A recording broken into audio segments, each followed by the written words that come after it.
Pharma city కోసం సేకరించిన భూములను ఇతర అవసరాలకు మళ్లిస్తే ఊరుకునేది లేదన్నారు మాజీ మంత్రి హరీష్ రావు. ఒకవేళ భూములు బదలాయిస్తే ఆటోమేటిక్గా రద్దవుతుందని తేల్చి చెప్పారు. ఈ ప్రభుత్వం మొండిగా వ్యవహరిస్తే బీఆర్ఎస్ అధికారంలోకి వచ్చాక ఫ్యూచర్ సిటీని రద్దు చేస్తామని స్పష్టం చేశారు. అడ్డగోలుగా రేట్లు పెంచుతున్న రేవంత్ ప్రభుత్వం సామాన్యుడి నడ్డు విరుస్తుందని మండిపడ్డారాయన. స్కూల్ పిల్లలకు పెట్టే భోజనంలోనూ అవినీతికి పాల్పడ్డారని దుయ్యబట్టారు. మీడియాతో చిట్ చాట్లో అనేక విషయాలపై హరీష్ రావు సవివరంగా స్పందించారు.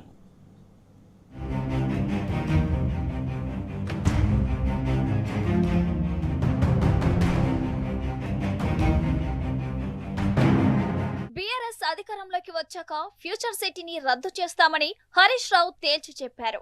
పారిశ్రామికవేత్తలు ఫార్మాసిటీలో పెట్టుబడులు పెడతామని చూసి ఆంధ్రప్రదేశ్లోని నెల్లూరు శ్రీ సిటీలో ఇన్వెస్ట్ చేసుకున్నారని చెప్పారు. గతంలో ఇప్పుడున్న మంత్రులు రేవంత్, బట్టి, సీతక్క తాము అధికారంలోకి వస్తే మీ భూములు మీకు ఇచ్చేస్తామని అనేకసార్లు రైతులకు చెప్పారని గుర్తు చేశారు.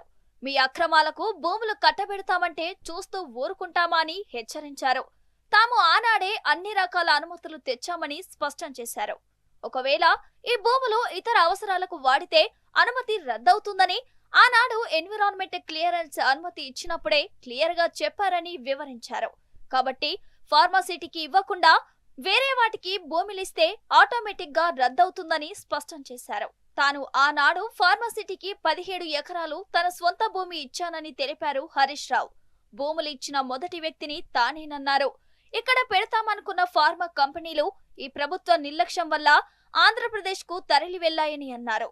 ఫార్మాసిటీలో పెట్టుబడులు పెడితే రాష్ట్రానికి ఆదాయం వస్తుందని, కానీ రేవంత్ వల్ల ఆదాయం కోల్పోవాల్సి వస్తుందని ఆవేదన వ్యక్తం చేశారు.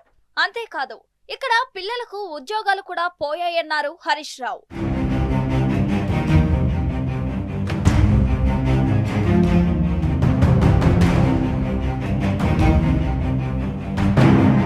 మీనాక్షి నటరాజన్ నామినేషన్ తిరస్కరణ కుట్రపై సిట్ వేస్తారో, జ్యుడిషియరీ విచారణ చేస్తారో చెప్పాలని మాజీ మంత్రి హరీష్ రావు డిమాండ్ చేశారు.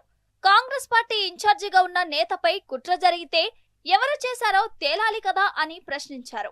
మీనాక్షిపై కేసు ఉందన్న సమాచారం తెలంగాణ నుంచే వచ్చిందని మధ్యప్రదేశ్ మంత్రి చెప్పారని గుర్తు చేశారు. లీక్ ఎవరిచ్చారో తెలియాల్సిన అవసరం ఉందన్నారు. వర్కింగ్ ప్రెసిడెంట్ పదవికి ఒక సిఫారసు వస్తే దాన్ని మీనాక్షి నటరాజన్ తిరస్కరించినట్టుగా సమాచారం ఉందని తెలిపారు. ఆ వ్యక్తి రేవంత్ రెడ్డికి దగ్గరని తెలుసన్నారు హరీష్ రావు.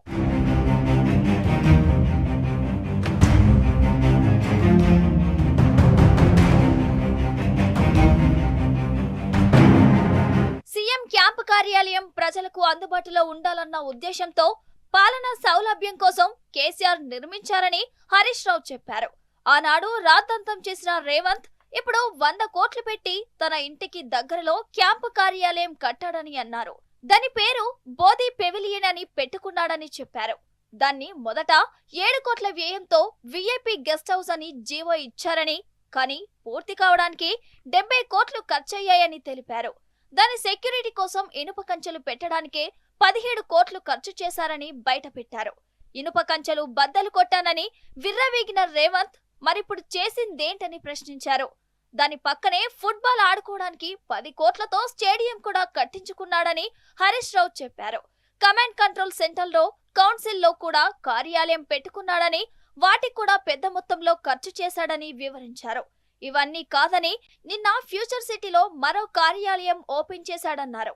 ఎన్ని క్యాంపు కార్యాలయాలు కడతావు, ఎంతమందికి ఇబ్బందులు పెడతావు రేవంత్ అని సూటిగా ప్రశ్నించారు హరీష్ రావు.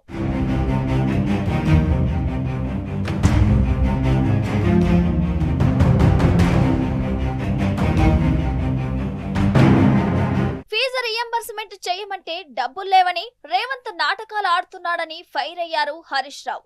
మెస్సీతో ఫుట్బాల్ ఆట కోసం 100 కోట్లు, అందాల పోటీలకు 100 కోట్లు పెట్టడానికి పైసలుంటాయి గాని పిల్లల ఫీజులకు, రుణమాఫీకి, ఉద్యోగస్తులకు ఇవ్వడానికి డబ్బులు ఉండవా అని ప్రశ్నించారు. రైతులకు ఇవ్వడానికి డబ్బులు లేవటగాని ఇప్పుడు సకల సౌకర్యాలుండే కొత్త హెలికాప్టర్ కొంటాడట రేవంత్ అని మండిపడ్డారు.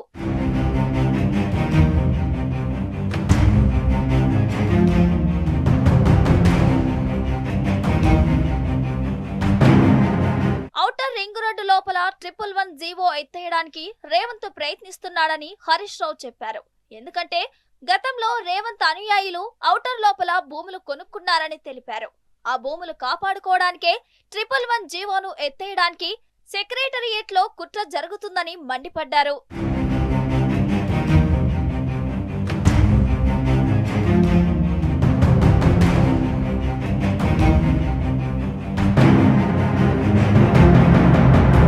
స్కూల్ రీఓపెన్ లేట్ అవడానికి కారణం ఏంటి అని ప్రశ్నించారు హరీష్ రావు.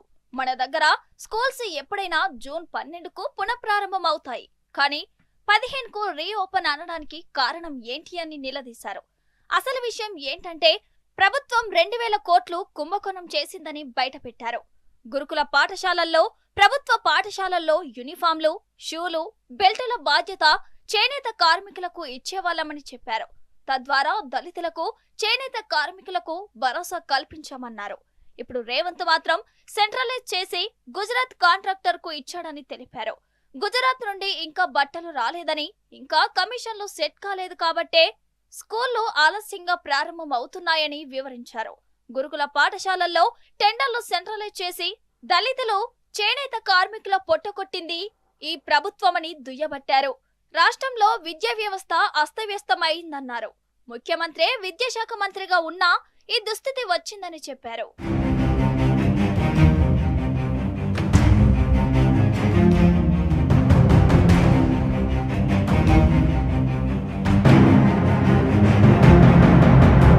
రాష్ట్రంలో స్కవెంజర్లకు 4 నెలలుగా జీతాలు ఇవ్వటం లేదని హరీష్ రావు మండిపడ్డారు. ప్రభుత్వం ఫైనల్ చేసిన టెండర్లకు, గత టెండర్లకు చాలా తేడా ఉందని చెప్పారు. అప్పటికి ఇప్పటికీ టెండర్లు డబుల్ చేశారని చెప్పారు. ఇందులో చాలా పెద్ద ఎత్తున అవినీతి జరిగిందని బయటపెట్టారు. కోడిగుడ్డులో కూడా అవినీతి చేశారని ఫైర్ అయ్యారు. పేద విద్యార్థులు చదువుకునే గురుకుల పాఠశాలల్లో కూడా కమిషన్లు గుంజితే దేవుడు క్షమించడని అన్నారు. పెరిగిన భూముల ధరలతో పేదలు ఇబ్బందులు పడుతున్నారని హరీష్ రావు చెప్పారు. రియల్ ఎస్టేట్ రంగం కుదేలైందన్నారు. అడ్డగోలుగా భూముల ధరలు పెంచడంతో ప్రజలు ఇబ్బందులు పడుతున్నారని చెప్పారు. రేవంత్ రెడ్డి ఫీజులు పెంచి పేదల నడ్డి విరుస్తున్నాడని దుయ్యబట్టారు.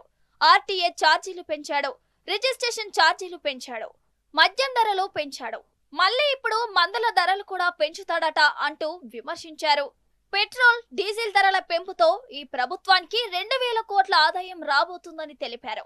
రాష్ట్ర ప్రభుత్వం సేల్స్ ట్యాక్స్ తగ్గిస్తే సామాన్యులపై భారం తగ్గుతుంది కదా అని ప్రశ్నించారు Harish Rao.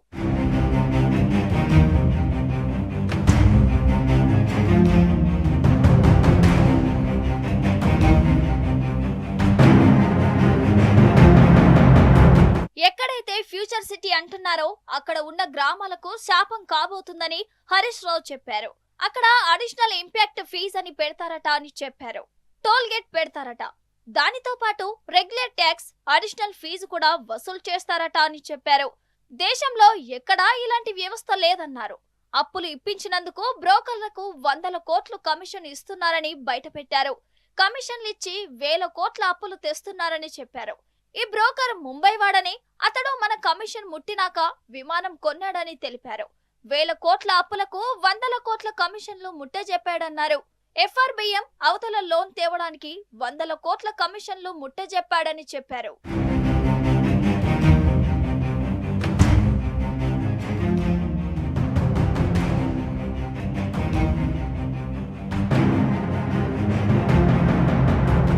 Public service commission పరీక్షల ఫీజు కూడా పెంచాడని హరీష్ రావు మండిపడ్డారు. మేనిఫెస్టోలో నిరుద్యోగులకు పరీక్ష ఫీజు ఫ్రీ అన్నాడు, కానీ ఇప్పుడు మాత్రం అడ్డగోలుగా ఫీజులు పెంచాడని విమర్శించారు. ఆర్టీసీలో మగవారికి బస్ ఛార్జీలు డబుల్ చేశాడన్నారు. బీఆర్ఎస్ చెల్లని నోటైతే తమ గురించి నిద్రలో కూడా ఎందుకు కలవరిస్తున్నావు రేవంత్ అని ప్రశ్నించారు. సిపిఐ గురించి సీఎం ఎందుకు ఒక్క ముక్క కూడా మాట్లాడటం లేదని నిలదీశారు.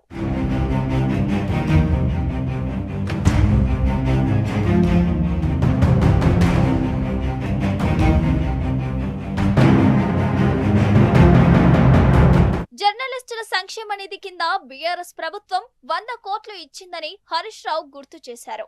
మీడియా అకాడమీ కార్యాలయం కట్టింది తమ ప్రభుత్వమేనని చెప్పారు. అత్యధిక అక్రెడిటేషన్ కార్డులు ఇచ్చింది కూడా తామే అన్నారు.